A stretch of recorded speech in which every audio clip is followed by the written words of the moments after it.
Shawnee, Oklahoma. Anybody heard of that town? Yep. Anybody heard of Brad Pitt? Yeah. We were both born in Shawnee, Oklahoma. That's the only thing cool about Shawnee, Oklahoma. 3 years after that, my little sister Carrie was born, Cash and Carrie. So when we moved to Florida, we learned that there was a grocery store named after us. At least I told girls that in college, it never worked. We stayed in Oklahoma until we were 8. My dad left the family business and brought us to Dallas, Texas, where I went to high school, graduated, and went to Baylor University for 1 year. Loved it there. Got a phone call my second semester of college, just after I was initiated to Phi Delta fraternity. My mom said, "I'm leaving your dad, I've got breast cancer, and I'm going to Tampa," where her mom lived at the time. I said, okay, so I dropped out of Baylor, drove home, rented a U-Haul, picked up all my mom's stuff, flew her to Tampa, and ended up in Tampa in 1999. She's my best friend, so I would go to class and pick her up and take her to Moffitt for chemotherapy and go back to class. Luckily, she's still with us today. She's great. She's here. And in college, throughout USF, to make money, I was a bartender. I bartended at nightclubs and bars and restaurants all around Tampa. And my senior year, my last year bartending, there was this guy that he would always come in, and no matter what he bought, whether it was a bottle of water or a Diet Coke or 10 shots, he would always give me 2 crisp $100 bills. And his name was Casey. I said, "Casey, what do you do?" He said, "Cash, I'm a mortgage broker." He's like, "If you can get up by 9 o'clock, you can come work for me." And I didn't get off till like 4 o'clock in the morning. I was bartending even more, but I thought, you know what?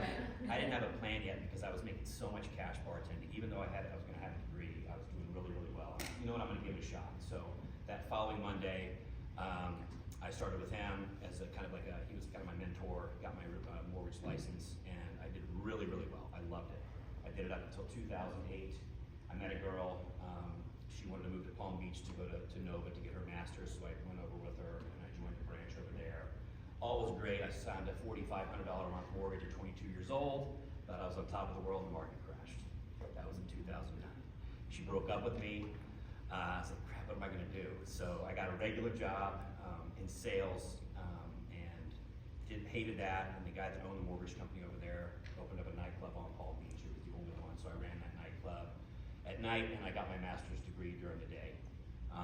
Once I got my master's, I decided I wanted to get a regular job and really wanted to be back in Tampa. So I got a job with a chemical distribution company in Tampa. I came back in 2012.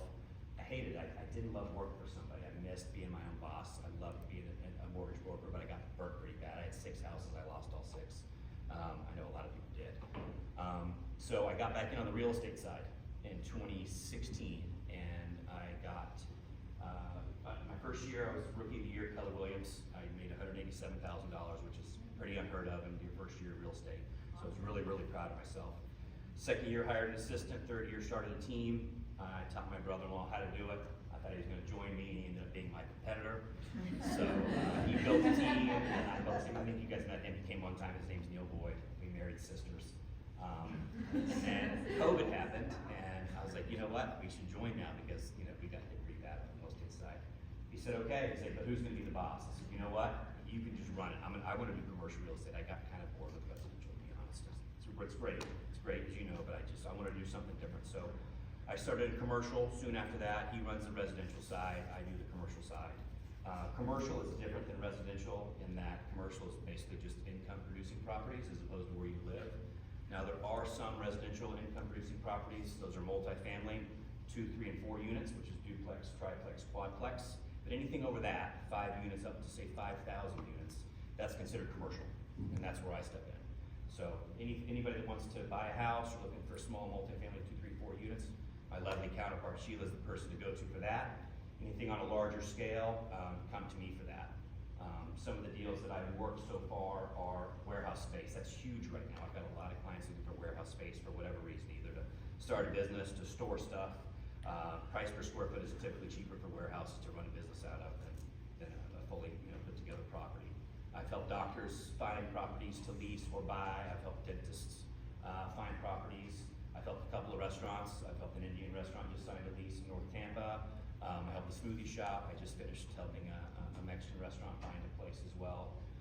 Public storage is huge. I help people buy and sell public storage. Starbucks is one of my newest clients, so I'm helping them locate new properties here in Hillsborough and Pinellas, which has been a game changer. that's really what I do. It's separate than helping somebody buy and sell a business. If the business is part of the real estate, I can help. I highly recommend them getting an attorney involved in that because I'm just doing the contractual stuff. But on the commercial side, typically after you've done it a while, you kind of establish a niche. I don't have one yet. I get a lot of business just from referrals based on like our residential clients and other agents in my office. So I do a little bit of everything right now. Like I said, across the board, from office to warehouse. I do a lot of land. We're helping a client build a church in Tampa. So any questions that you have, I also, as you know, I've got residential real estate experience, but you would go to Sheila for that. I've also got mortgage experience, which I know you would go to Arnie for that. But I've done it all, so I have a wealth of knowledge on a lot of things. I'm kind of I know a little bit about a lot, as opposed to a lot about a little, so it does help, especially with new investors. I'm great at that. So if you have anybody, or even yourself, are interested in investing in commercial real estate, it's a really smart play right now. It got hit, it didn't get hit quite as hard as residential, and there's some great deals out there, and I can help anybody kind of navigate that process. I'm happy to just sit down with you and kind of just teach you how it works, just to see if you're interested. I'd be happy to do that. No charge, anything like that. Even if you don't use me to do it, I'm always here to help. So if you have any clients, business owners is my go-to, and it could be any business, anybody that wants a brick and mortar store for the most part, whether it's office space, dental, all the ones I've already named. That's who you want to send my way. Call, text, or email, like I've said in the presentation, is the best way to go. But I'd love to earn your business or their business, but regardless, I'm here to answer any questions, and I'm happy to help. Thank you.